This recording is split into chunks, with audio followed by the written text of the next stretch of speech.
Welcome back to the Zave Builds podcast. Real talk with the people building better from the ground up. Today, I'm joined by Thor Diesendorf, the founder of Thor's Hammer, a Canberra icon known for turning old timber into new art since 1994. They've been creating or rescuing hardwood from landfill and re-imaging it as furniture, bench tops, cladding, and more, all while championing sustainable building before it was even cool. Today, we're diving into the story behind Thor's Hammer, how it started, how they work with recycled timber, and how they've built a purpose-led business that balances craft, people, and the planet. If you care about sustainability, great design, or just want to hear how a business can actually do good and do well, this one is for you. Very, very happy and excited to be joined by Thor today. How are you, mate? Yeah, pretty good. Thanks. So, look, thanks so much for joining me this morning. Good to have a chat. Haven't seen you for a long time. It's been a while. Yeah, it's been a while. Mate, let's jump into it. Where did it all begin? I reckon I was thinking about that, and I reckon it was my granddad.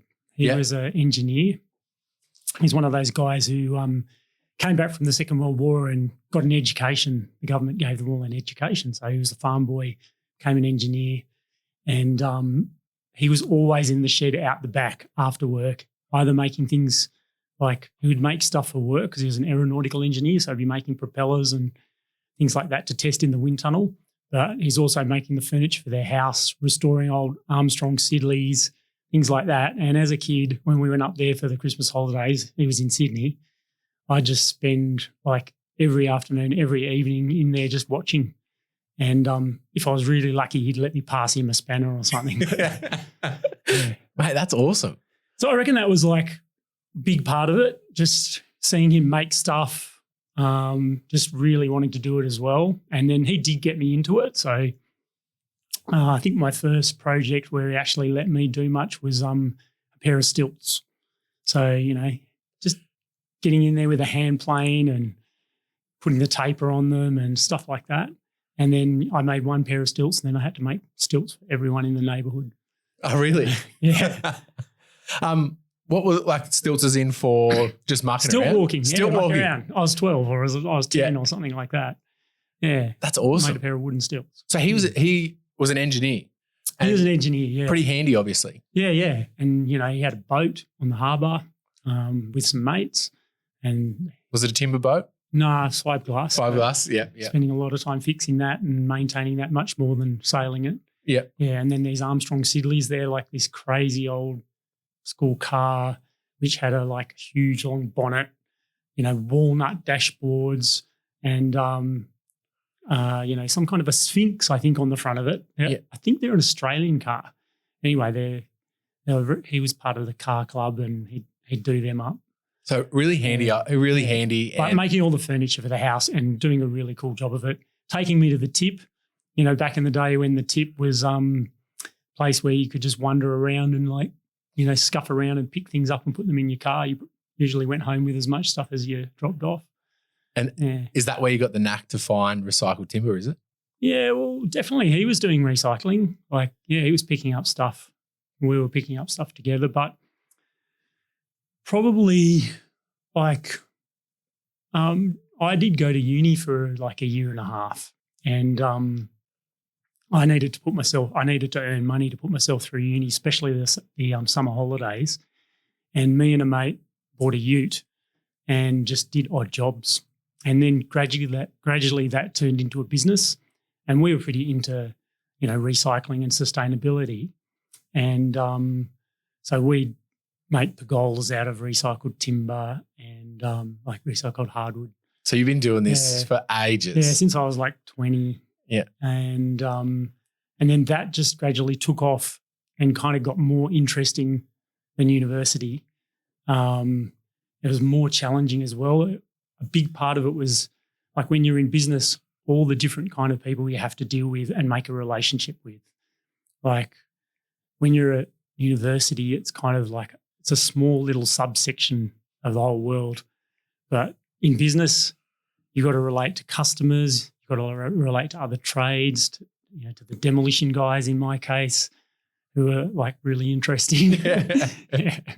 And then so you had that ute with your mate, and then you were recycling timber, and you had that idea to just continually recycle. Yeah, and we started a kind of like a sustainable home maintenance business back then together. And then way before it was cool. Yeah, that was early days. There was we were using the bio and Livos paints, and we were doing house painting, and we were doing like gardening and all kinds of stuff. And then that just gradually developed because he left the business, got a carpentry apprenticeship out at Bungendore, and then he'd get me in on jobs with him when they needed a hand. And then I think the final straw in my life direction was meeting this guy called Paul Linzart, who became a real mentor for me. Yep.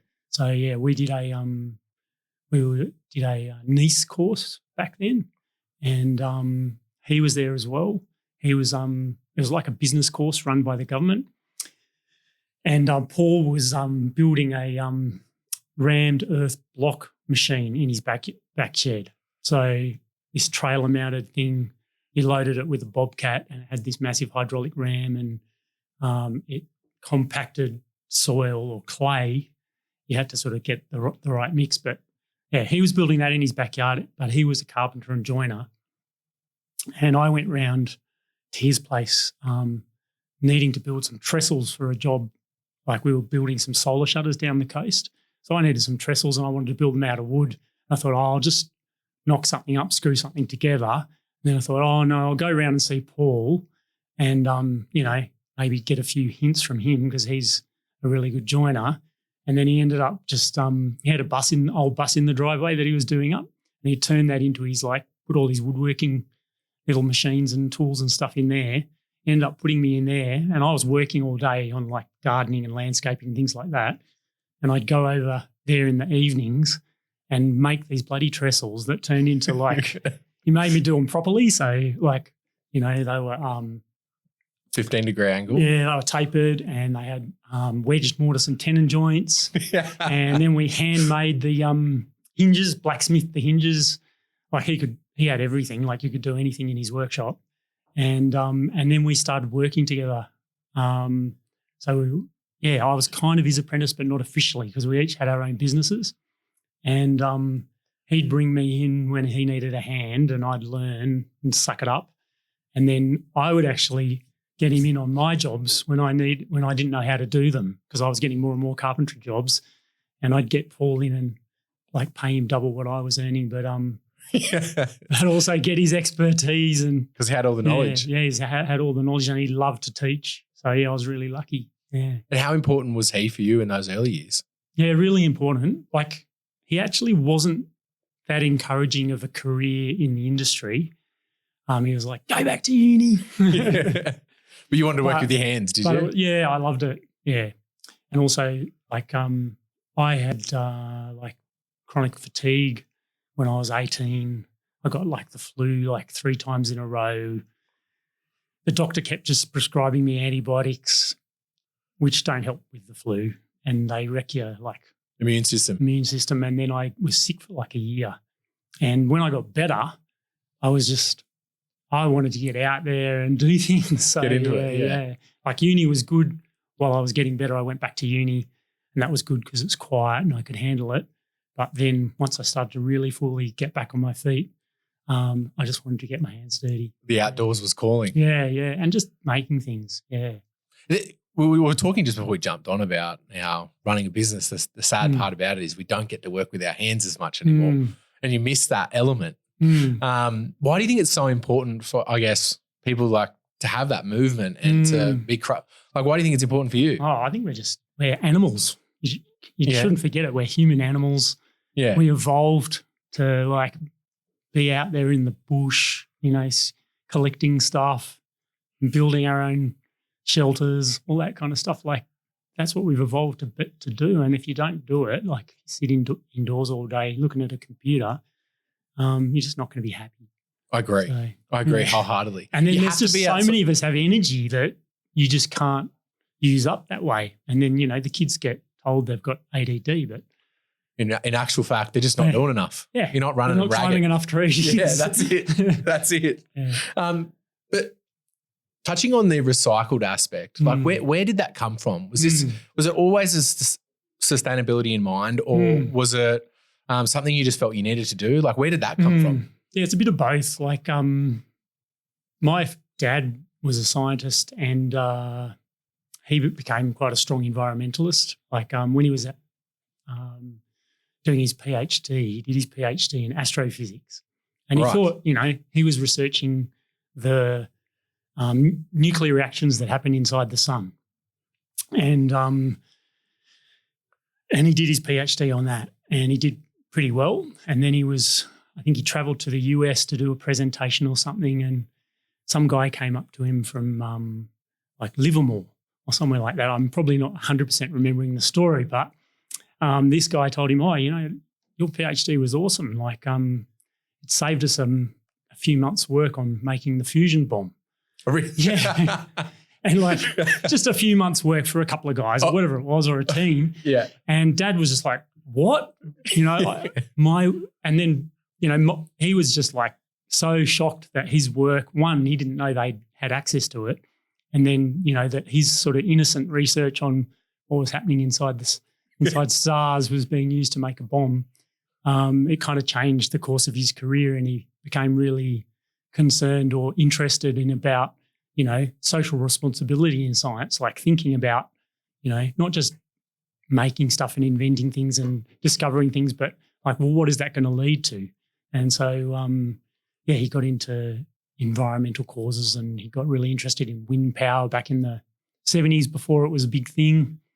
Can I just say in here quickly, it sounds like you've come from a family of geniuses or very big thinkers. Yeah. There's a lot of interesting people in my family background. Absolutely. Sure. Yeah. So Granddad on one side was on the Snowy scheme, and he was an engineer. He was the chief electrical engineer on the Snowy scheme. He left Austria just before the war, like kind of escaped from the Germans. Yep. And his wife was really interesting lady. She left. The Germans tried to recruit her as a spy, and she spoke like 7 languages, and she didn't want to do that, so she kind of escaped at the last minute too. And then they met up again here, and then on the other side, like a lot of interesting people too. Like my other granddad, who was the aeronautical engineer. So, There's a lot of big brains over there, mate. Like, that's it.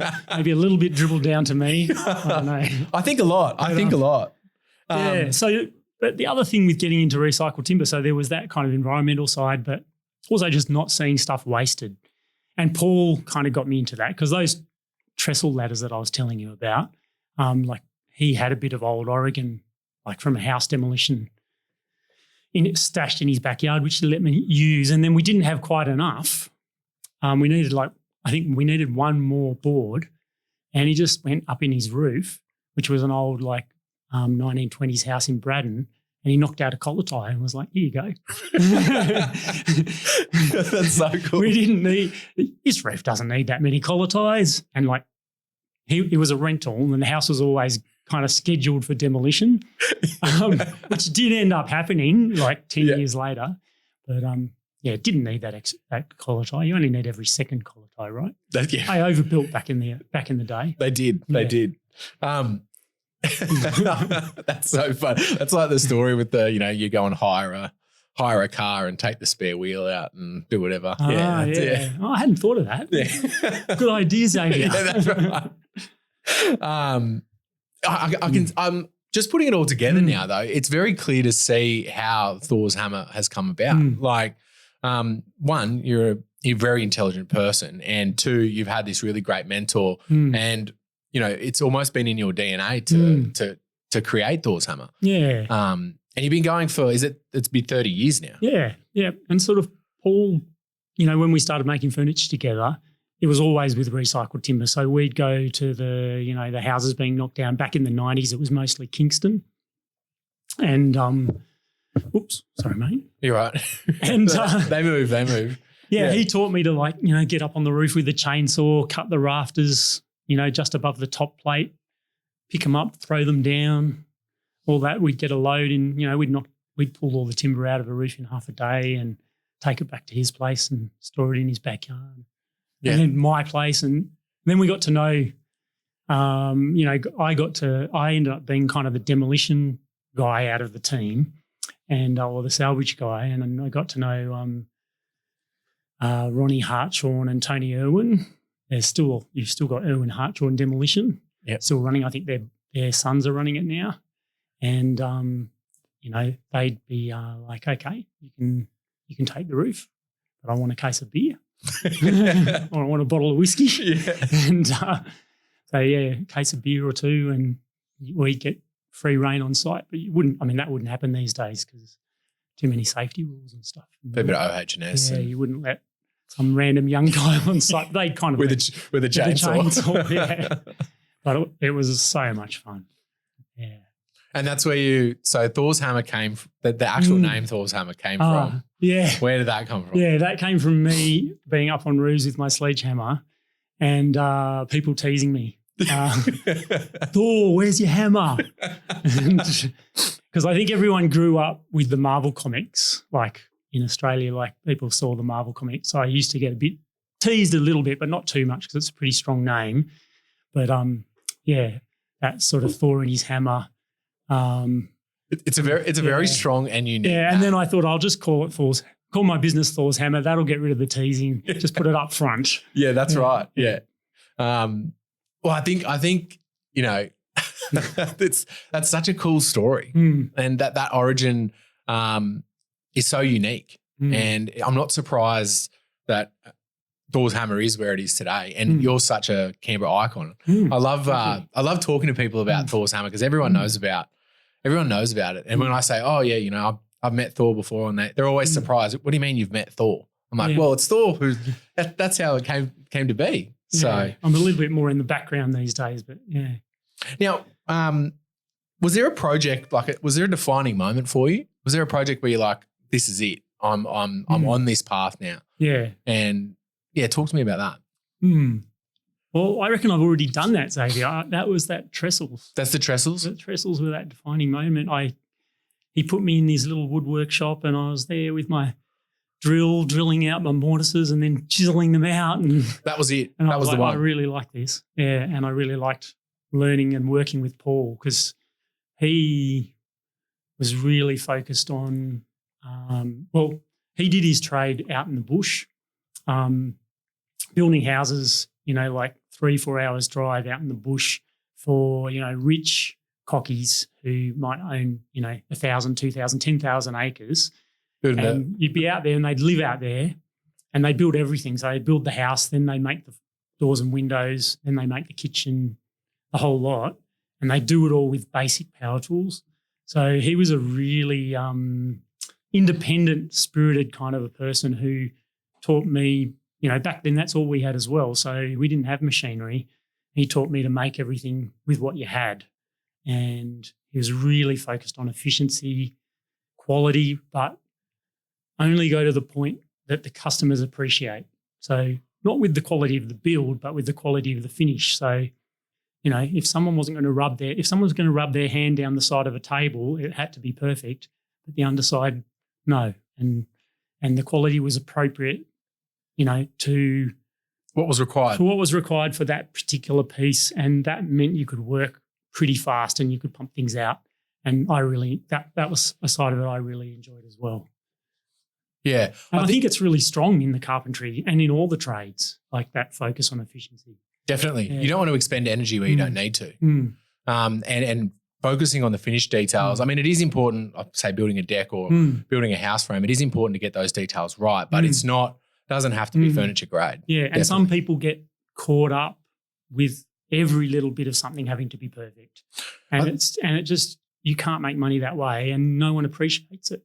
Yeah. So, I think being a good tradesman, you've really got to be able to balance that between efficiency and quality outcome. I think that's definitely a skill that you need to learn over time about getting through things quick and also having that high level of finish for sure. Yeah, knowing where to put the effort in, which part of the job is really important.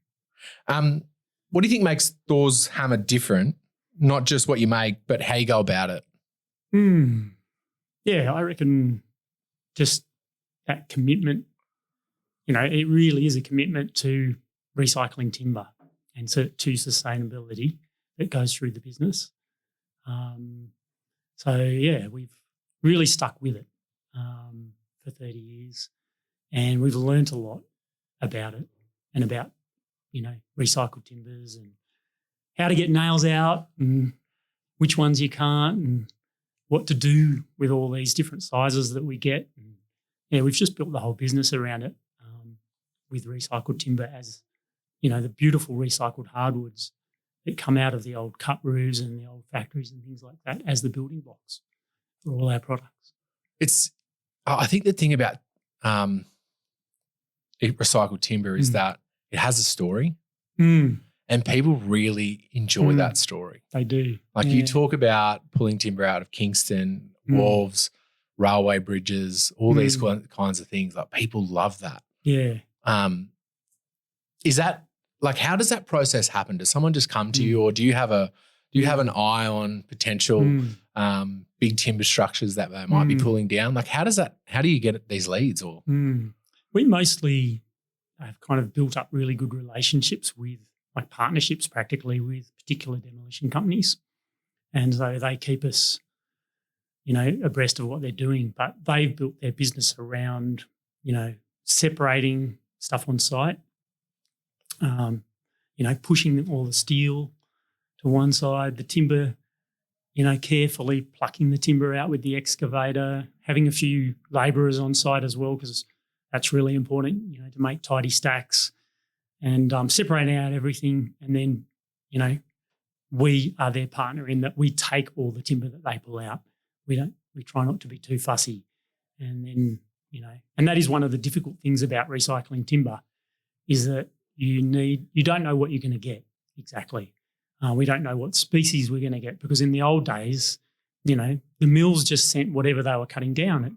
When it was green hardwood, it didn't matter what it was to the builders really. Though, more durable timbers did get used for floor joists and underfloor.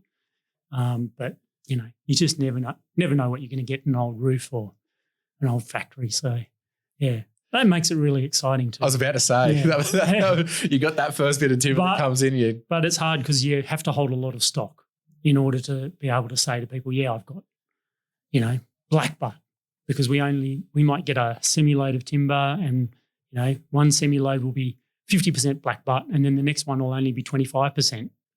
And, it might average out over a year that we're getting 40% black butt in our loads from Sydney, but, it's still pretty unpredictable. It definitely is, but that surprise element I think would be fun. And I think one of the things I wanted to mention on the demolition, people might have a bit of a not understand. It is a bit of an art, demolition, in that the way that buildings are pulled apart or structures are pulled apart and they separate out everything.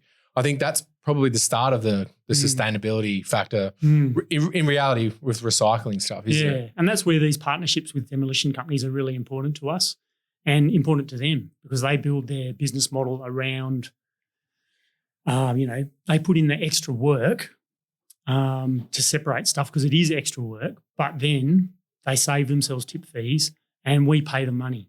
And that makes up for that extra work.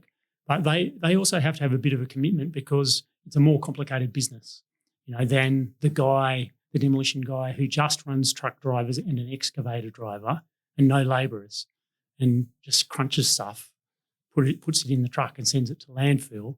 He's got a simpler business model. Definitely. In the end, one or the other they're probably as profitable or equivalent to each other, but one business has more complex business. They've got more employees and they got more complex processes and things to manage. Has there been any projects where you've seen a demolition happen and they haven't, I guess, recycled it and thrown it all out, and you've been oh, damn. I think everyone sees that. And the other thing, I think it's a really hard thing in the industry, is that the time that's given to the demolition, like buildings sit slated for demolition, empty for like a year quite often, especially big buildings. They might be empty for 5 years, but they haven't got the approvals. And then suddenly when all the approvals come through, It's go time. Then it's like it's costing the developer money. Every day is costing them. I wouldn't like to know how much money. So there's no time suddenly, even though there was heaps of time.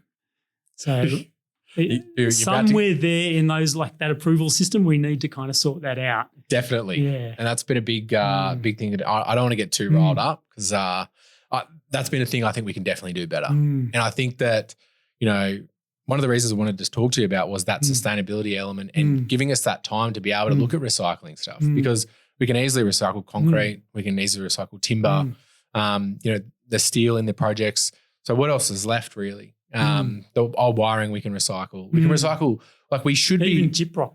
Yeah, 100%.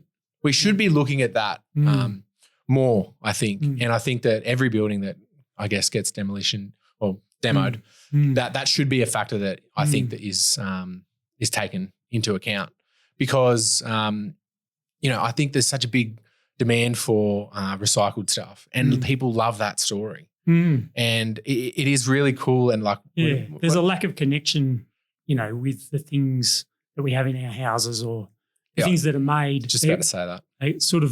They've become blander and blander in a way the more they're mass produced.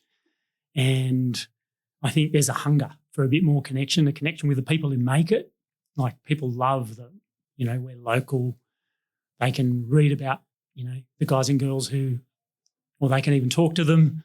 Who make their piece of furniture or dress their floorboards. If there's a problem, we're around the corner and we can come on site and have a look. But also those stories from the past, from the history. We also get a lot of people like knocking down their own house and saving timber from it and then wanting to put it back into the new house. Whenever you walk into someone's kitchen and you've done a bench top, the first thing that they will say is, "Oh, that's Thor's hammer." Yeah. And I think that's why you've become so prominent is because they've got that story behind the recycling. Yeah, it does give extra value. 100%. And like people will tell you the story about this this bench top came out of a Sydney wharf or it came out of, where are all the projects at? Are they everywhere? I mean, you've done a lot out of Sydney. There's been a bit out of Cooma, has there? Oh, like things work we've done? Yeah, work we've done, yeah. Yeah, definitely like a bit in Sydney and Melbourne. More in Sydney, and then just all around the region, the local region mainly. But the demolitions of the demolitions, yeah. Again, that would be the same. Yeah, a lot of it's coming from Sydney for us, and Canberra. Yeah. Is there any places that do you go to Melbourne or is it Sydney and is that as far as you go, sort of? Oh no, we do get stuff from Melbourne. Yeah, because like every area has different forests around it. So around Melbourne, you had the big mountain ash, Eucalyptus regnans, like massive forest, crazy trees. And you get this really clean ash timber.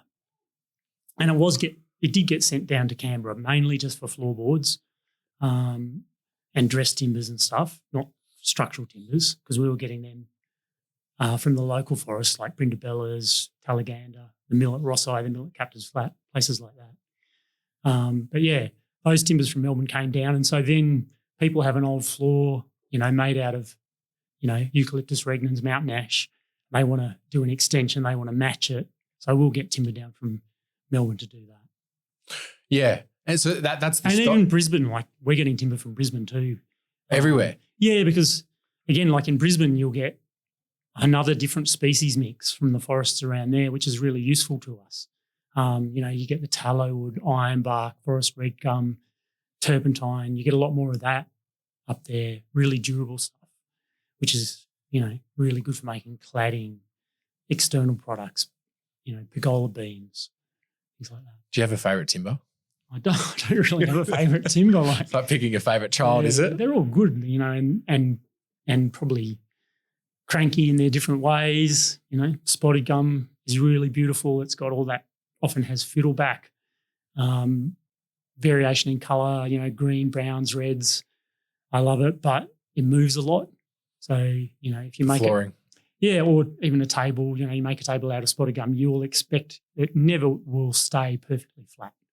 It's always going to just move that little bit more than, say, like black butt's much more stable. That's working with a natural product. Yeah, it is, but Australian timbers, in general, Australian timbers, like respond to changes in humidity. They move more than, say, European timbers. Mm.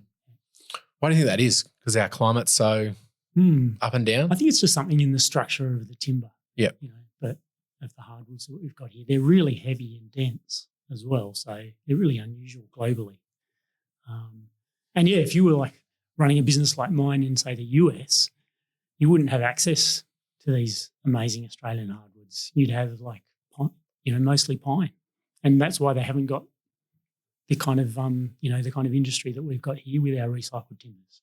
I feel like the Australian hardwoods is such a cool thing that we have. Yeah, we're really lucky. You don't hear American hardwoods really. Yeah, I mean, they've got like IPE. they've got a few things. They've got the American oak. But it's not as cool as our stuff. No, I don't think. It's not as heavy and hard. Nah, it's nothing like it. But one thing I did want to say on the sort of what makes Thor's hammer different, and we sort of talk about sustainability and people think of like, I guess like, using recycled timbers, using recycled paper in the office and things like that. But I reckon a really big component to sustainability is good design and building things to last. Because if you're going to go to all that effort of recycling that timber, you want it to go into something that's going to be appreciated again and going to stay in use. And if you design it badly, then it's going to end up getting thrown out. And if you don't build to a good quality standard, it's going to end up getting replaced. So I think, the other side to sustainability is just really good quality or an appropriate level of quality for the product that you're making. That's a great point. I think as well, some people might think that, timber isn't sustainable because you're cutting things down. But I think that timber is regenerative. And I think recycling timber after it's been utilised a first time and a second time and a third time, I think that's important. It's really important. And I 100% agree. I think recycling is really important because we've got this great resource. We shouldn't be throwing it out in the tip and burying it. Okay, so it's just basic. But I think the new timber industry could be sustainable too. We just have to do it a bit differently and do it right. And that's a big discussion and that's a big issue. It is a big discussion, yeah. But I don't think it can't be done. And if there isn't a new timber industry, there's not a recycled timber That's correct. industry either. Yeah. So, but I think a bit more thinking up front is what you're saying, a bit more thinking up front. We could have a regenerative, recyclable. There's definitely potential for it. Yeah, definitely. We haven't really managed to do that in the last maybe 50 years or I don't know how long. But work in progress. Forestry industry probably mostly. I mean, forestry industry is not one thing around Australia either. It's really different in different areas. Down in the southeast forests where you've got the wood chip mill, it turned into something really different than it might be up in the northern New South Wales or Queensland forests where it was much more going to saw logs. So. I've just lost my train. Yeah, sorry, I probably took you back a few steps or something. No. Well, I think we're jumping around because we are a bit. Because I'm just so excited about this conversation because I do love timber and I want people to use timber more. And I guess what I'm seeing in my business is people looking at more composite deckings as opposed to hardwoods, just for that no maintenance factor. And the composites do have an element of recycled organic material in them. Or recycled plastic in them. Recycled plastic. So there is that element to it. But I love a timber deck. I love a featured timber pergola or the hardwood bench tops. I really like all that stuff and timber furniture. Where did the furniture aspect come from and when did you add that? Has that always been part of Thor's hammer? That's always been there. Yeah, so it probably started with that and in a way that is the highest value use we can make out of the timber. But there's so much timber available out there to be recycled. And I think so I'd probably been going for about 3 or 4 years and I met another guy, a builder called Dave Hodgkins, who had a business called A Built Environment. And he decided that he would use recycled timber everywhere he could. And he had about 20 guys, 25 guys working for him not just guys and girls. And so he decided to use it in all his projects, and he approached me and said, okay, like, can you supply it if I use it? And so that's when I started to get more into the building product side of things with his, sort of working with him. And he'd use it for floorboards, skirting boards, exposed structural features and things. It was kind of like his business was a design and build, sustainable building business. So he had a style that he wanted to, I guess, hit, and then that was big featured timber. Yeah. And that's where you, I guess, came in. Yeah, he was really focused on sustainability as well. So. What does the process look like? So is it you find somewhere that's salvaging, they will say we'll send a semi-trailer down to you, and then what happens? The semi-trailer turns up and just dumps the whole thing out? Yeah, well, if it's interstate, it'll be not like pretty neatly packed, we make sure, so we can unload it with a forklift. But if it's from one of the local demolition guys who bring us timber, often it will just be like, sometimes it is just a tipper load, and they'll just tip it out in the yard. And we try not to do that too much. Gets a bit messy. Yeah, it's pick up sticks, like, and they get all tangled. It's really hard. But so we get the timber, we pull the nails out.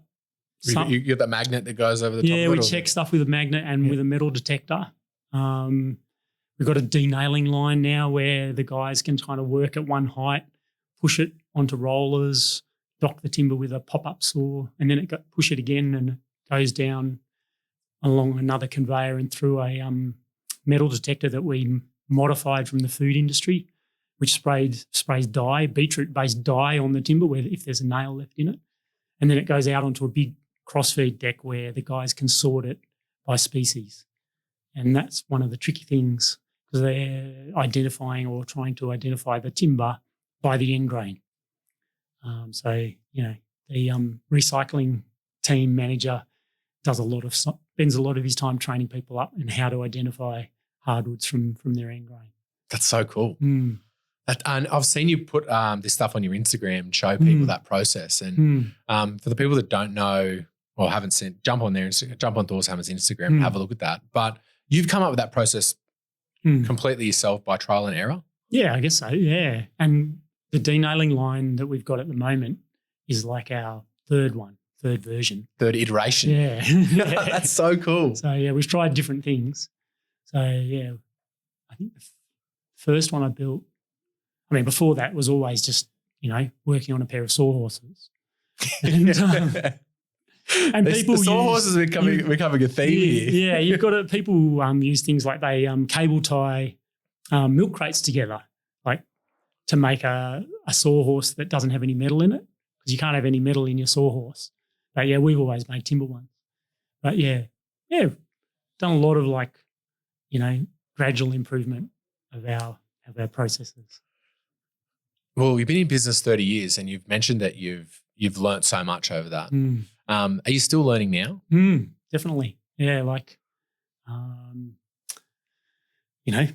3 years ago we bought a 5-axis CNC router. It's not just a router; it can grab a saw blade or whatever, planing head or whatever. So that's an impressive bit of kit. I've seen. The price came down and we decided to do it. And I spent a year working on programming that, and that was really interesting. And channeled a bit of my dad's maths brain. I was about to say. And then we kind of got that set up with parametrics and so on in all the programming, so that you could say have a particular design of front door, and you could just change the size, and then everything would change automatically to make all the components for that door. So we put a lot of work into the programming for that, and then last year we did an interesting project for Design Canberra Festival. We got approached to do their sort of main installation for the festival in Civic Square, and they wanted kind of like somewhere where people could meet and connect, and where there was seating and plants, and so what we did is we designed all these planter boxes and decking tiles and seat tops all made out of offcuts from our decking production. That was interesting because at Design Canberra were like very focused on sustainability, and so we tried to go like to the next level, and we nailed all these decking tiles and planters together with this wooden nailing system from Germany. So the Germans are amazing. They've invented a nailing gun that fires a wooden nail. Yeah, it's called Lignolock. Really? Yeah, it's really cool. And what happens is because the nail is, fired in with like the force of a nail gun and at high speed, it creates a lot of heat and pressure.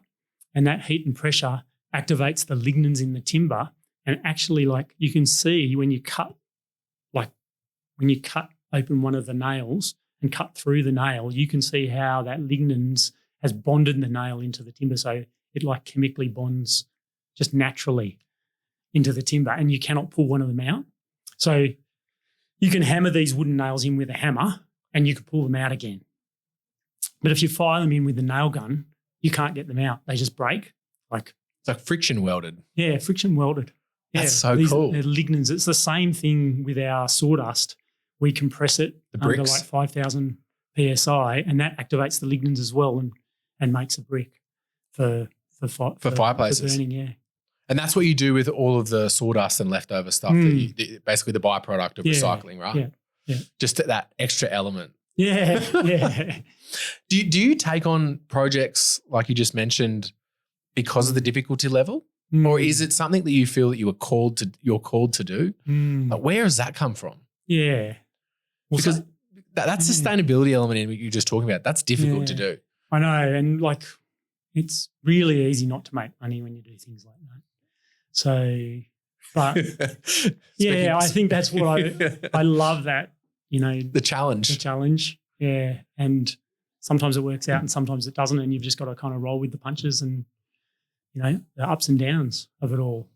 It also keeps life interesting, and same, for the whole team, So Matt, who's our recycling manager, and his team did a lot of work on that project. We had to make 100 of these things. We had to cover 100 square metres with it in Civic Square. End up looking really good and people were really happy with it, and, kids played on it and people had their coffees and all that. But, it's sort of doing something different for people in the team as well, Well, I feel like we need a challenge. Yeah. We spoke about being humans at the start. Yeah. I feel like we need that. We need that next thing, And like if every day was sunny, we'd be bored of that, Totally.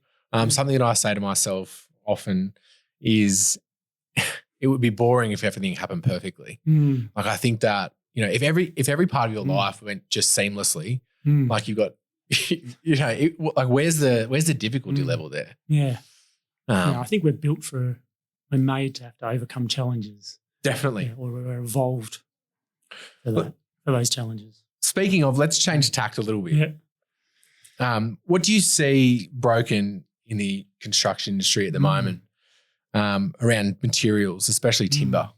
Well, there is a big problem that we're not really going to be able to recycle. The treated pine. And all the stuff that's glued together, and it's hard to get away from because it works really well. But, like floorboards these days generally are glued down to like a plywood or sheet flooring or something. And what do you do with them? In the old days they were nailed. You can pull them up with levers. But how are we going to recycle? That's why I love these Lignolock nails. Because you don't even have to pull them out. You just plane them off. And then onto the next one. Yeah, but whether that will, where that came from in the industry is the cross-laminated timber construction. Where LVL? And where they glue those big panels together for multi-story buildings. LGL, is it? Yeah, laminated glue. CLT. Yeah. Cross-laminated timber. And they whack those huge panels on like big, massive CNCs to cut out like wiring and plumbing, trenches, doors and holes for doors and windows and things like that. So they don't want obviously can't have any steel nails in the panels. And some of those panels are glued together. Other ones are nailed together, and they used to use aluminium nails. Now they use these timber nails. That's one thing I've never thought about. And I'm thinking about some structures now where that comes to mind. And what do you do there with that stuff? It's a really interesting point you brought up there. Yeah, but say glued down floorboards, you can't pull them up. So you can cut big panels, but then what do people do with them? Like, yeah, that's right. People don't really want sort of 2.4 by. No, the biggest you can cut is like a 2.4 by 1.2, and what do they do with that? You've got to be pretty imaginative. And it's really interesting point you brought up there, because when you build a new home today, they're only built to last 25 years. Well, that's the standard, I guess. Yeah, right. That's what they say. And you look at the waterproofing, I think it's a 10 or 15-year warranty you've got on your waterproofing in your bathrooms. So, like, do you think we're moving fast enough with sustainability in building?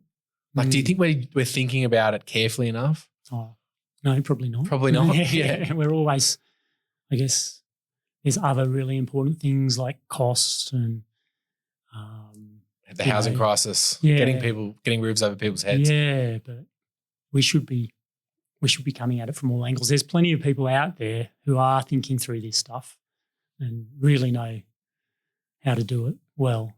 But you've got to be able to make money out of it to have an impact in our society. For it to be economically viable. Yeah. Like to have an impact to scale or whatever. I just feel like we could do this better. There's other things we could come up with. I think one thing is building homes that are that don't use a lot of energy. But quality too. Like, I don't think people understand how much money quality can save them. Yeah, and that it's hard. I know, like, when you're already spending a lot of money for land. Like, we're spending too much money on land. I agree. Like, land values have just gone crazy. And so then that squeezes everything else. But, if you can spend a bit more at the start, you're gonna save it. Like, if you can afford to work with a really good builder, they will know how to build a house that's going to last 50 to 100 years, not 25. And they will do that. Good builders in town, they all know how to do that, and they all do that because they don't want to build something shoddy. Absolutely. Yeah. So there's people out there who know they will charge you a bit more, but they will cost a bit more. They have to spend a bit more time. The end product's going to be better, and it's going to be better in the long run. But it's not that much more. It's like 10% more, 15% more, 20% more maybe max. Thinking about that design. If you're just going for quality. Definitely. We're not talking about luxury no, we're just talking about appliances and we're talking things and stuff like that. Yeah, we're just talking about smart design, using materials, I guess, a little bit better, right? Yeah. I do think the older carpentry techniques are coming back. I feel like there's a big want for hardwood. I think that it's making a resurgence. I've spoken with Details by Ned, who's doing some fantastic work with timber. Obviously, Luke from Hardwood Projects, he's doing fantastic work as well. Yeah. And there's a lot of others out there too. We supply those guys with timber quote. Yeah. Especially Luke. Yeah.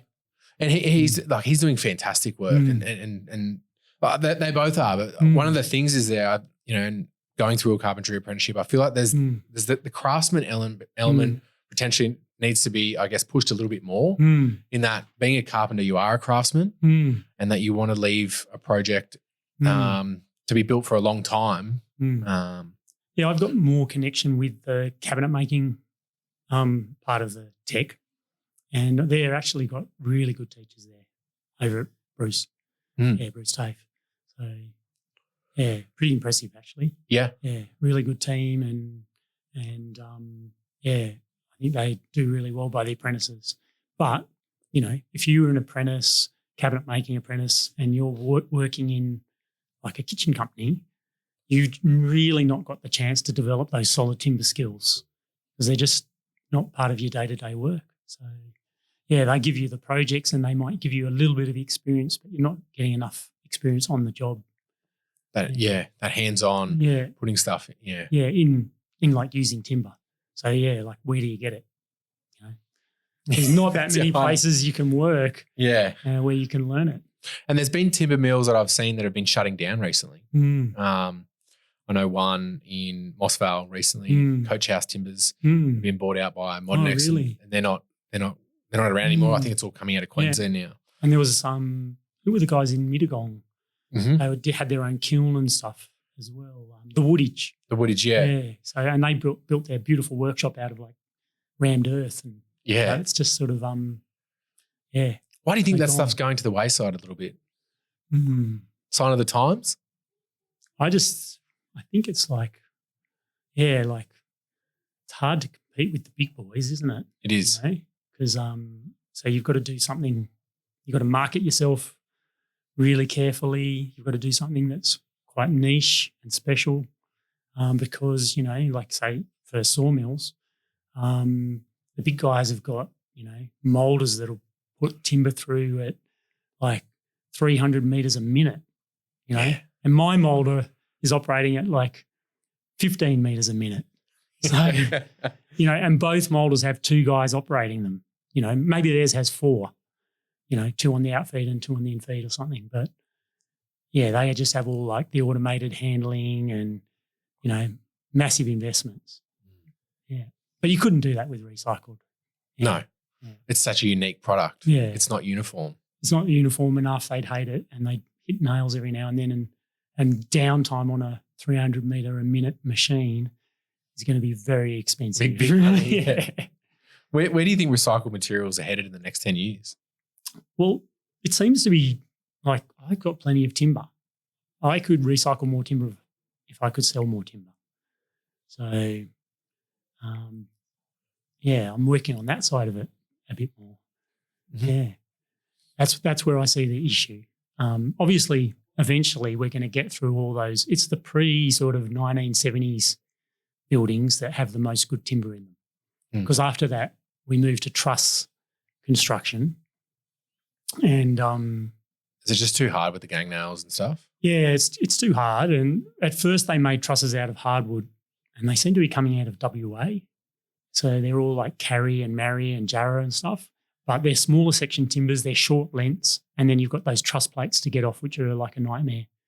And then you only end up with small sizes of timber. So like 70, 35. Yeah. Can't really cut that in half. do much with it. Yeah. Yeah, so. You probably make. And it's too narrow even. Yeah. There's just not enough timber in those and the effort. So it's those pre-1970s buildings and then just the odd building after that. But there's still a lot of stuff being demolished, in Sydney from the 1920s, 30s, 40s, 50s. There's still a lot of old houses. I don't see that side of it running out for quite a long time. Definitely. Yeah. Going around Sydney and seeing the massive buildings they've still got there, I think there's miles of it to come still. Yeah. Yeah. And just the houses too. Yeah.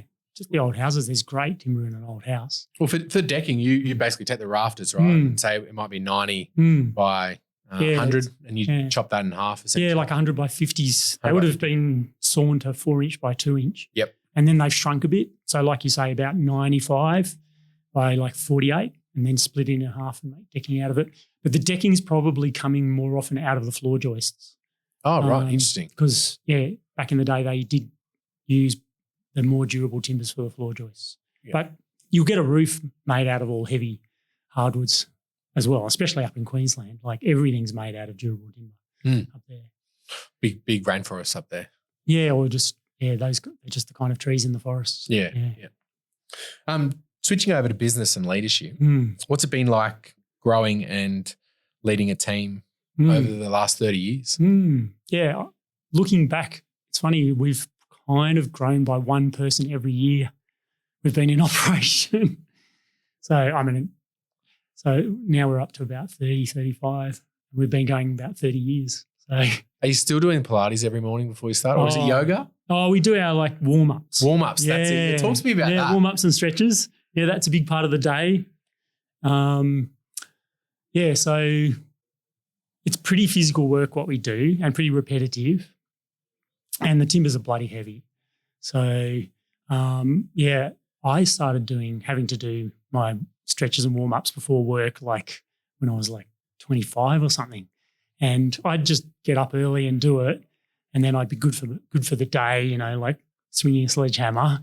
And then after a while I was like, needing to obviously, avoid injuries in the workplace and things like that. And I'd tell people, like, you should do this. This is what I do. And it really helps. And they just wouldn't believe me, or they couldn't change their lifestyle.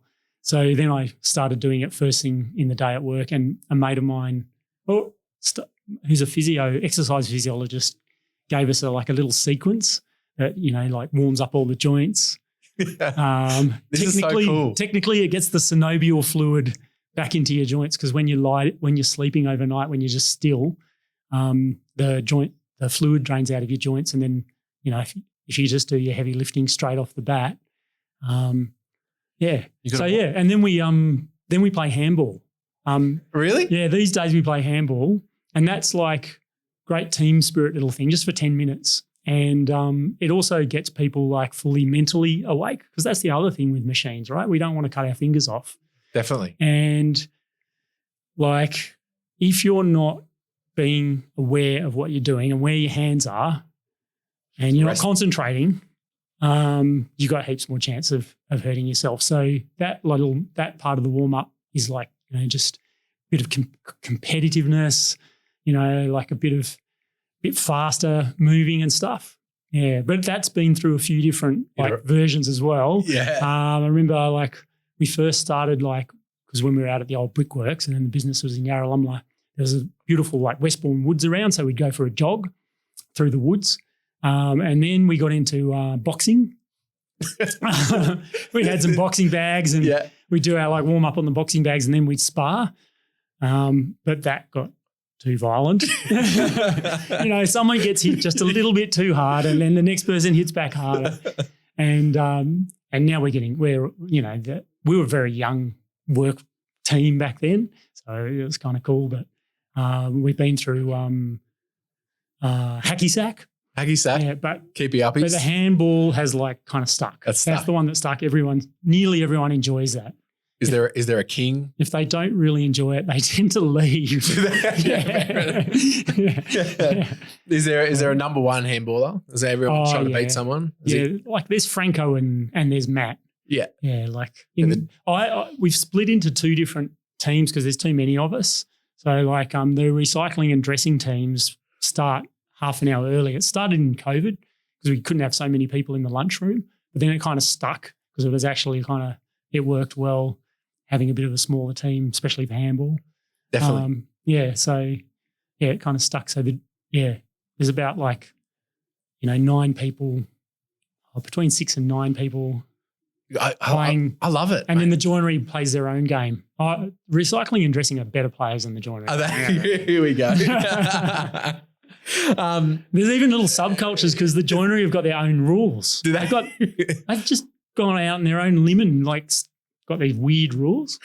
Yeah, bloody joinery. there's a bit of mud being thrown here. I love it. I love it. We all come together for a big handball game just before our Christmas party. Oh right, yeah, that's to work out who the top person is. Yeah, all the teams against each other. So that's so cool. And thinking about the lessons you've learned over 30 years and implementing that, you've obviously, it's been a big benefit to your business and pretty cool for culture, right? Yeah, I think it is really good for culture. And I reckon that's what I enjoy most about business is the team. Because having a pretty unique business and a business with a strong mission, we're here to recycle timber. People can get on board with that. They generally get on board with it from the recycling point of view, they're really keen on recycling. They get on board with it from the point of view of the artisan side of it, getting to make beautiful things. And so that brings pretty passionate people into the team, and it's just a really lot of fun to work with them. So, yeah. It's really good reason to get up in the morning. Absolutely. Yeah. I can see why you've been it's such a cool thing you're doing. And I think in all the dealings I've had with all the different people that work for you or in at Thor's Hammer, everyone's so nice and so calm and it's definitely a real focus too that politeness, civility, and if there's a problem, working it out together. Yeah, that's a big thing. But partly that shared passion helps us do that too. Yeah. Creates a really positive working environment. Why would you want to have, an unpleasant environment with people hating each other? And But one thing that's really interesting that really helped with the culture at Thor's, social media. Yeah, right. Okay. Yeah, now I'm not that pro social media. I actually don't look at it myself. But when that started and we started being able to put our message out and our brand out, I guess, and show people what we were doing, and, people could just follow us and have a look at what we were building and learn about the business, it really helped with recruitment and getting the right people coming forward.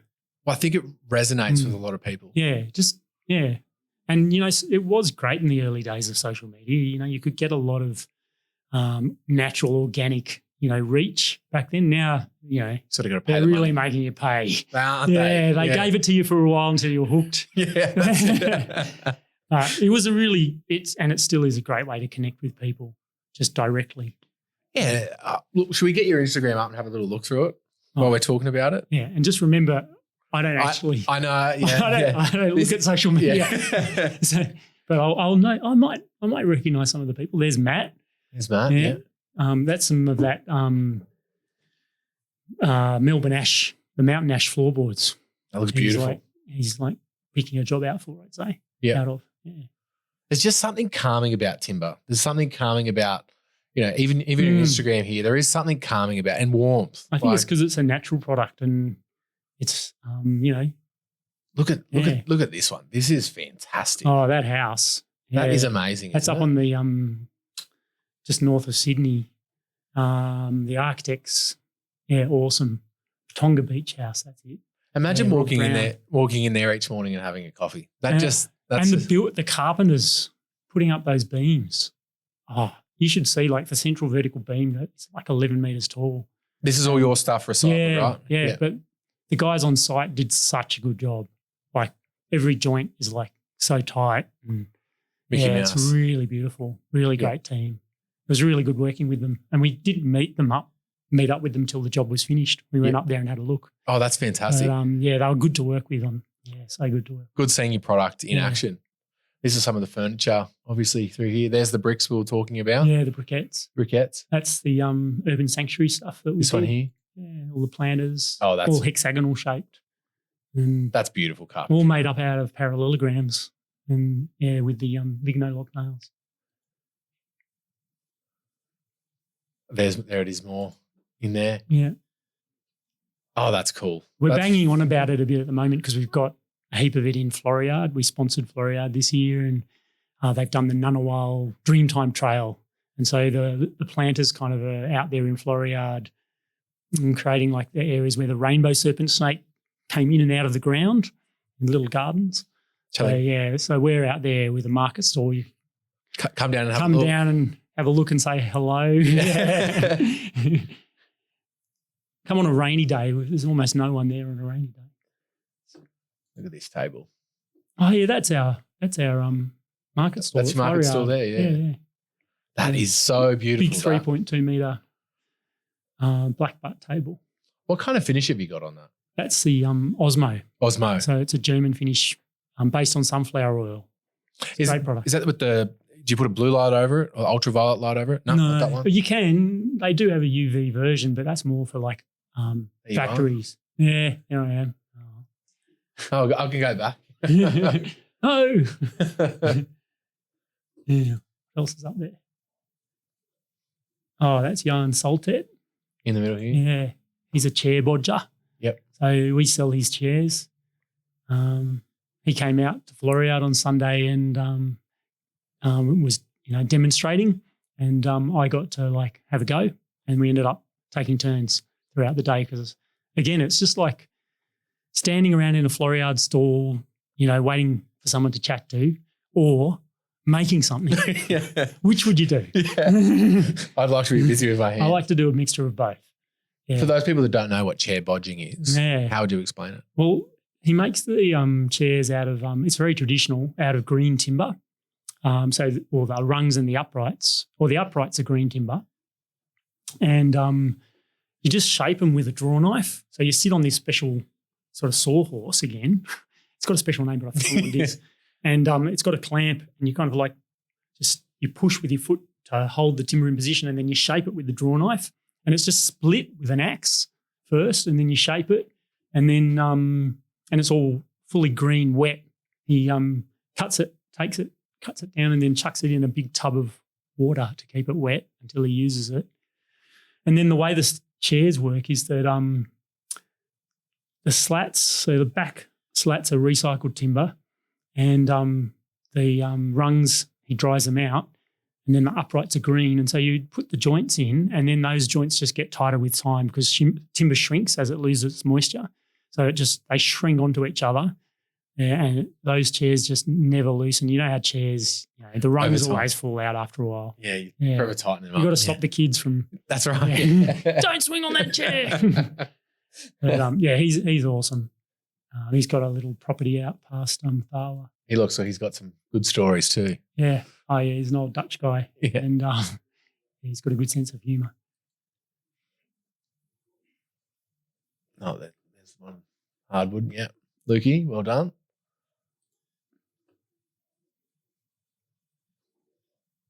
We'll jump back now to the business and leadership bit. One of the questions I ask a lot of people is, what's your leadership style? I guess my natural style is I'm a doer. I like to do stuff. So I'm probably better at leading a small team because I like to it's a weakness as well. I like to do things and get down into it and be productive. And probably a really good leader should step back a bit more and, be more focused on coaching people but I've learned and I've got better at that side of things too. So, over the years. It's a constant iteration though. Yeah. And it's an interesting question because people don't really think about it before. But I do want to set a really good example. Do you like leading from the front? Yeah. Yeah, so if I'll work as long hours as anyone else is expected to work, and you wouldn't ask someone to do something you wouldn't do yourself. I wouldn't do it. Yeah, if I wouldn't do it, I wouldn't do it, and I'll just help out. If someone needs to just jump on a broom and clean the showroom, if that's what needs to be done, I'll just do it. I mean, and I don't think anyone in the team should feel that they're above anything. We should all just talk in. Obviously, you've got to do your job, and you've got your particular skills, but sometimes you just got to hook in together, and it's good to swap around and see what other people do and appreciate what they do. Yeah, but I think I'm pretty calm, and I hope you are very calm. Yeah, and pretty positive. But I could give more praise, I reckon. Yeah, but then I don't swear at people either. You are a calming person though. You're easy to talk to. You're very, very knowledgeable as well. I'm pretty high energy as well though, and I think that was probably more of a problem when I was younger. But I've got to slow down sometimes and listen to people, and I can get really focused, and then it's hard to take me off my track that I'm on and get me to listen and appreciate what someone else needs me to do. Oh, but I'm doing this. I've got to get it done. Yeah. But I hope I'm getting better at that as well. We're always trying to get better. I think an active mind as well needs an active body, and we want to focus in on things. And I think when you get into a certain, I call it the flow state, you get in that zone, I think magic happens in there, and it's like everything sort of comes together. It's interesting. Yeah. Yeah. And I think people undervalue, what other people do. Like a good labourer, they're amazing. Like those guys who've been labouring for 30 or 40 years and they haven't hurt themselves, they're pretty much like top athletes, because they use their bodies so efficiently. And, just you try and do it. That's right. I couldn't do it. I couldn't do what some labourers do, shoveling cement into cement mixers, shoveling sand into cement mixers and carrying bricks. And if you do that wrong, you'll end up in bed with a sore back pretty quickly. Yeah, definitely. But I think, labourers get a bad rap for being the lowest on site, when in actual fact they're the ones that are, doing all the little things that people might not notice as much. Yeah, it's smoothing the path. That's right. Making sure things happen. Yeah. How do you stay motivated? Well, like things out of work are really important, and regular stuff. So like I've got, I go with some mates to Blockhouse after work on Wednesdays, and then we go to Capital Brewing for a beer and a burger afterwards. See Lawrence, yeah, things like that, like physical stuff. I usually do a lot of trail running. I've got a sore foot at the moment, so I'm probably getting a bit psycho. But yeah, running. There's been a whole series of physical things in my life. Judo, yeah, I just love that stuff. Skiing, cross-country skiing, yeah. And just getting out in nature. And I reckon that calms me down too. Do you find a benefit when you've gone and done something like that for work, when you're at work? Oh, yeah, definitely. Yeah. I mean, obviously, like if you have a really big weekend out up at the snow or going on a big trip, you almost do need a day just to come back down, and you have to have a pretty quiet day at work. But yeah, so great for your motivation, just to get away. And your brain. It sort of gives you a bit of a reset and as to why you're working. Yeah. Running's really great. And I reckon trail running, so good because you're in the bush. The ground's unpredictable too. So your brain's just doing so much more work. How'd you get into that? I've just always loved running. Yeah, I was that kid who ran everywhere and was always up a tree. And now you're working with timber every day. Isn't that interesting? Yeah. Do you see yourself as more of a maker, a leader, or something else? Yeah, I think that goes back to what I said about I like doing things and being productive. But yeah, I'm not really a maker anymore. I don't get the chance to make stuff very often. So yeah, it's more. I have my projects, and I try and lead and keep people motivated and problem solve. A lot of that's problem solving. It is a lot of problem solving. Yeah, running business is always problem solution, and trying not to get to stay positive, keep everyone positive. Because negativity attracts negativity, and positivity attracts positivity. You've got to look for the solution. You do, which is there was a saying that Paul said to me, and I probably can't remember it properly, but it was like, everyone makes mistakes, but carpenters solve them or something like that. Like everyone stuffs up, but can you fix that mistake quickly and efficiently? Like, how do you do it? How am I going to fix this? Quick, come on. Bang, bang, work it out. Yeah. And don't be negative, because if you sit there going, oh my God, look what I've done. We can't fix that. We're going to have to remake it. Yeah. Not the solution, is it? No. You got to be. No. We have. I'm going home. We have a rules of the game. And one of the things in there is tenacity, and it is there is no problem we cannot overcome without a positive mind and solution focused mindset. Yeah. And I think that's really important in that. Yeah, you don't want to work with the guy or the girl that is constantly, oh, this is wrong or that's wrong. You want to work with the person that is, what's the problem? All right, these are the solutions we can come up with. And I think that's an important part of being a tradesman or working in construction is that mindset of find the solution to the problem, whatever it may be, and then get collaboration from people around you. Yeah, because that you bring everyone together, or a couple of people together, and brainstorm it, and usually come up with something. You build a strong brand around values. How intentional was that?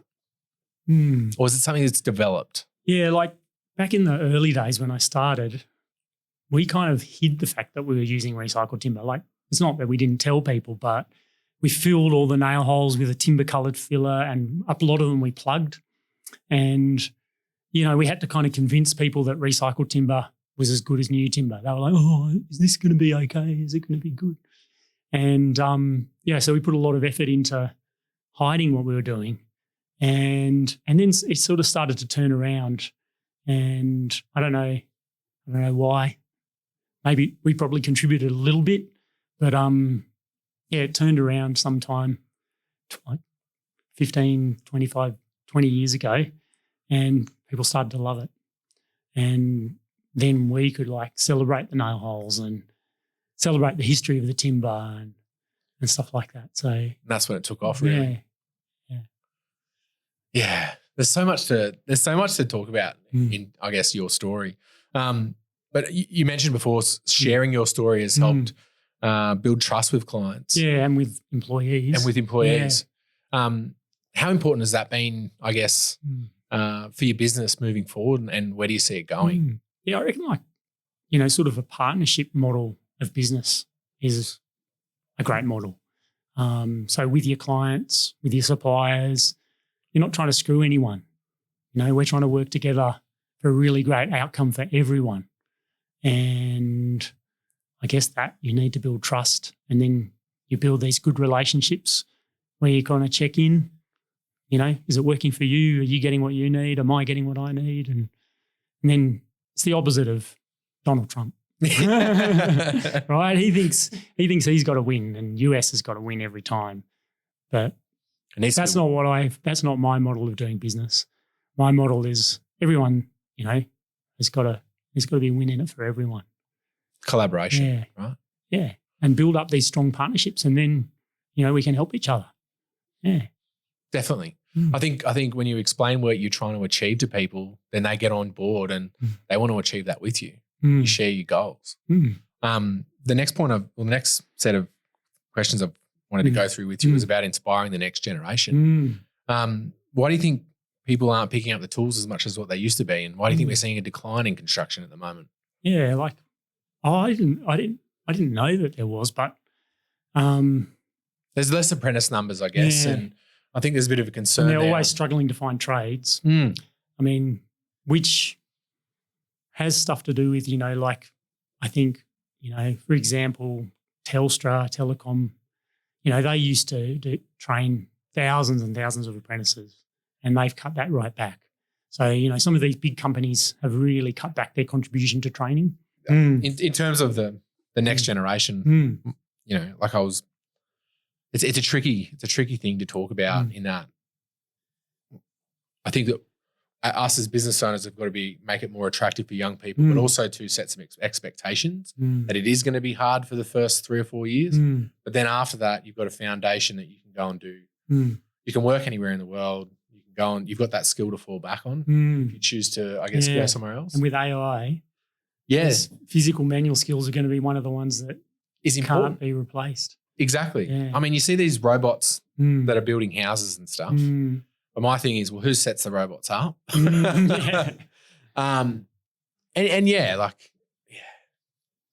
an interesting one. But I think it is a big jump, from school to doing a trade, and suddenly having to work, an 8-hour day. It's a lot, compared to what you did at school. And, it's physical. Yeah, but people love it too. So, but I think, it's like this big jump. And I think one of the mistakes is that, we have work experience, which is great. You can come and have someone for a week. But then the next step really is, and what we usually do with the kids who are really enthusiastic and show a talent, is they start doing some summer holidays work for us. And then they can do 3 weeks, a 3-week block or a 2-week block. They get a lot better understanding of what it's like, and they start really learning something. And, then the next step after that is to come and work for 3 months. And then it's too big a jump to just jump straight into a trade and all that commitment of 3 years of an apprenticeship, I reckon. But the thing is, if they start working for us, and if there's some kind of apprenticeship subsidy or incentive going at the time, we lose that if they've already worked for us, because they're viewed as already being in the industry. But they're not really. I think we need to have a bit more sensible approach to that and allow people to dip their toe in and then their foot in and then make the jump to an apprenticeship when they actually know what it's like. Because I think too many kids, having to kind of make that jump out of school into an apprenticeship, and it's all they don't really know what they're getting into. That's a fantastic take. Yeah. I think so that could help. I think definitely. And I'm thinking about my own experience. I mean, I did work experience in year 10, and then pretty much every holidays after that, I worked for the full holidays to get money to go back to boarding school to spend, Yeah, right. And I really enjoyed that. Yeah. I reckon that's a really great experience that you had. Yeah. Yeah. What were you doing? I was working for a Croatian builder here in Canberra, actually. Yeah, so I'd come back every holidays and jump in and work for them. So that would have been so awesome. It was. I absolutely loved it. Absolutely loved it. Hence the reason why, my story is I got into uni and I didn't really want to go. I wanted to be out there doing stuff. Everyone sort of gets the pressure to go to uni. There's a lot of other paths in life, and there's a lot of different kind of people and skills. And I think the trouble with school is that it pushes you down that path, and it makes the kids you have to suddenly, a little 5-year-old has to suddenly sit down for like 3 or 4 hours a day. It's so hard, and then it's all just about sitting at a desk, except for sport. Yeah, that's right. And then I mean, then when I went back to a school reunion, I think at the 5-year reunion we had, I think I was one of the only tradesmen that was there. And then you hear the story a lot. People go to uni and then they don't even do the degree that they spent all the money on. They don't use it. They don't use it. They have to pay it off. Yeah. Yeah.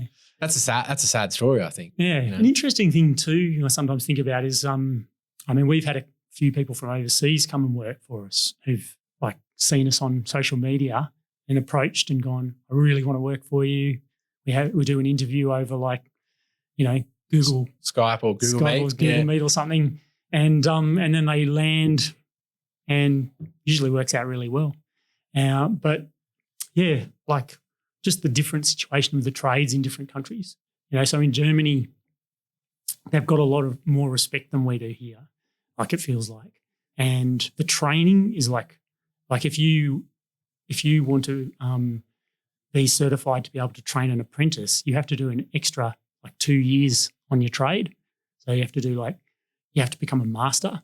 So, your trade is the same as here, like 3 or 4 years, and then you can go out and work. But if you want to be certified to train, you have to go back and do all this next level stuff. I like that. I like that a lot. But this other weird thing is that they're not paid very well over there, much worse than us. And, the Germans come over and are like, I'm getting this much money? Yeah. Oh, my God. This is way better than Germany. So, it's really interesting. It's not necessarily connected to the money. It's about the fulfillment probably and there's the craftsmanship. There's like a much more respect for the crafts and the trades. It sort of feels that way.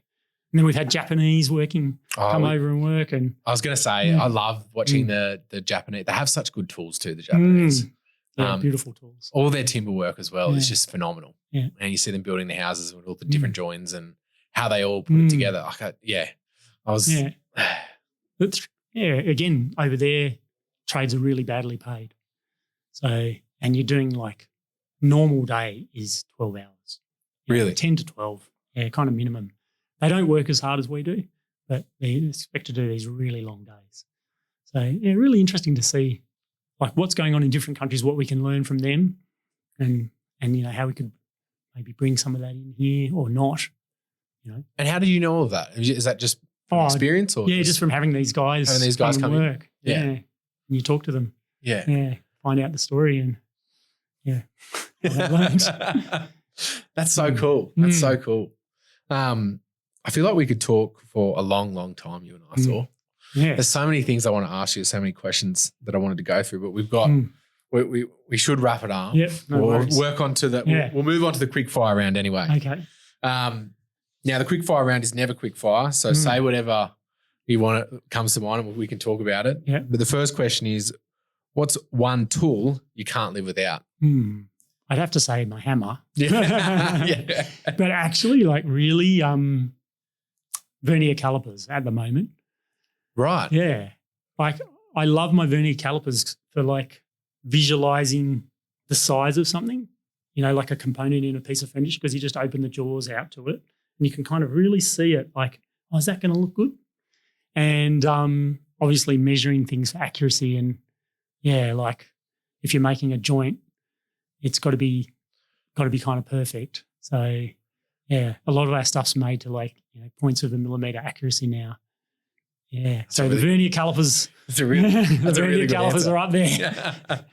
I don't like those electronic ones. No, they always die. Mm-hmm. Yeah. Get yourself a good Mitutoyo, like traditional style vernier caliper. Is that a Japanese brand? Yeah, Japanese. Yeah, they got the good stuff. Just don't drop it. It's too easy to wreck them.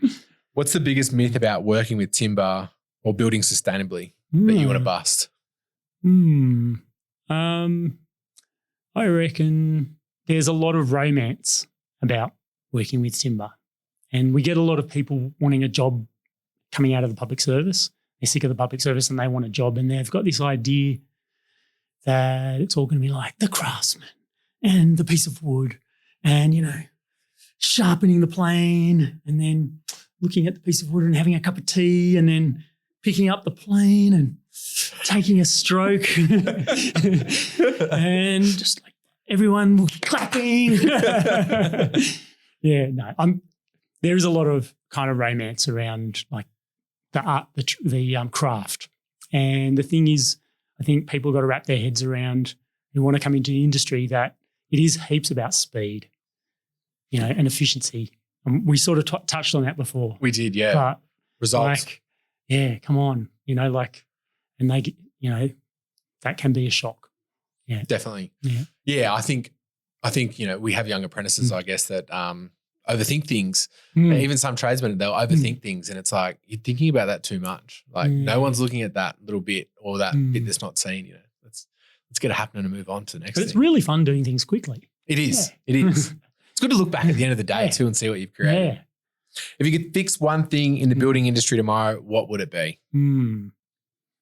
That's a hard question. I reckon one of the things, there's something wrong about the attitude to workplace health and safety, honestly. And this is a hard one because like workplace health and safety is really important. And, at Thor Diesendorf, we've got very low insurance premiums. But if you have an accident, your premiums go up. So we don't have very many accidents. But I just see it, especially with the really big builders now, like there's just so much paperwork to do. And there's so many restrictions stopping people actually working. And I reckon it's such a huge impact on the efficiency and the productivity of the building industry, honestly. Like I'm not against workplace health and safety, but just the way it's influenced by lawyers. The rigmarole. Yeah, all the like covering yourself that you need to do at every step of the way, and a lot of it isn't meaningful. Like having to like go through like a 20-page induction to a building site, and as if anyone's going to remember anything that was on that induction, that you signed every little point on every little page. It's like, it's not real. That's just for the lawyers, and there's just there's too much of that. I agree with you. I definitely agree with you. That's probably something, that hits me a bit. Like it irks me, but. 100%. It has we've had a huge improvement in workplace health and safety as well over the last 50 years, but it's come at a cost as well. Maybe doing a warm up instead of an induction. Instead of an induction. Could be a better way to do things. Yeah. That's a great take, actually. I like that. Yeah. And we're well explained too.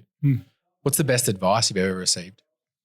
Well, Paul did tell me to go back to uni. I didn't follow his advice. Do you ever follow good advice? Does anyone, so I'm a bit contrary. Yeah. I like that. Yeah, I like that. What would you tell your younger self starting out? Again, like if I told my younger self anything, my younger self wouldn't have listened anyway, but probably to take a little bit more care of my body and not go so bloody hard. Yeah, like maybe go a little bit slower. Just back off a little bit and just go a bit slower, take a bit more care. Yeah. We've touched on this question already, but what's something outside of work that helps keep you grounded?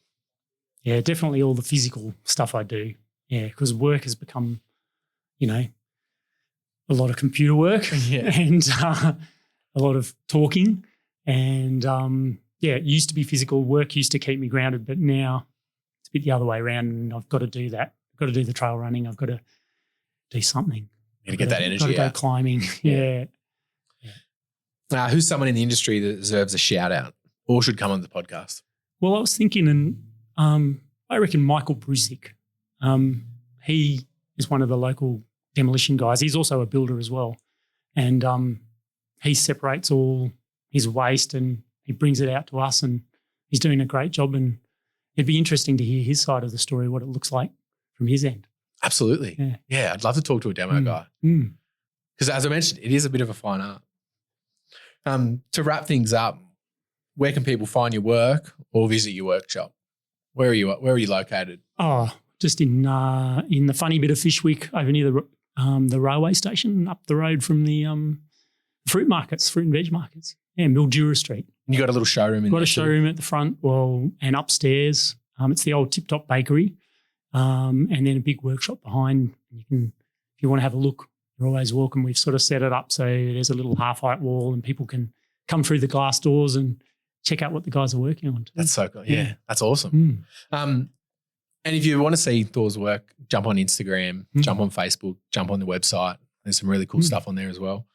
Can you give us your favourite quote or philosophy to cap off the episode? Yeah, I reckon it's something about make sure you have something to look forward to, like every day, every week, every month, kind of like just have a bit of a plan, like what's the fun thing I'm going to do today? You know, like my fun thing from the week is, if there's nothing else, it's always going to Blockhouse on a Wednesday and having beers with, my mate and his son. There's always that, and it's good to have those things. Like it keeps you going. It makes you happy. Definitely. Yeah. I love it. Thanks so much for your time today, Thor. Really appreciate it. No worries. Thank you.